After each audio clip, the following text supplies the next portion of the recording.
சிவகங்கை காமராஜர் சாலையில் உள்ள வீரமாகாளி அம்மன் கோவில் பூச்சொரிதல் விழாவை முன்னிட்டு திரளான பக்தர்கள் பால்குடம் எடுத்து வழிபாடு.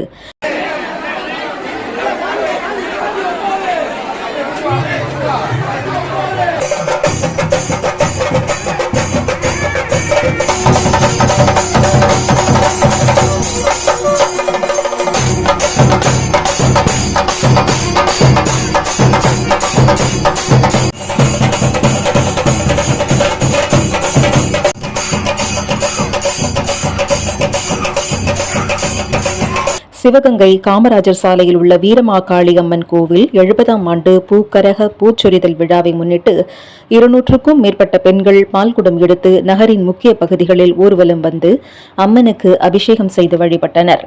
ஆண்டுதோறும் ஆனி திருவிழா வெகு விமரிசையாக கொண்டாடப்படுவது வழக்கம்.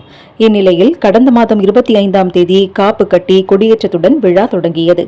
12/7/2024 வரை நடைபெறும் இத்திருவிழாவில் பால்குடம், பூக்கரகம், முளைப்பாரி, அக்னிச்சட்டி, பூக்குழி, பூச்சொரிதல் போன்ற நிகழ்வுகள் நடைபெறும் நிலையில் இன்று சிவகங்கை தெப்பக்குளக்கரையில் இருந்து 200க்கும் மேற்பட்ட பெண்கள் பால்குடம் எடுத்து நகரின் முக்கிய பகுதிகளில் ஊர்வலம் வந்து வீரமாகாளி அம்மனுக்கு அபிஷேகம் செய்து வழிபட்டனர்.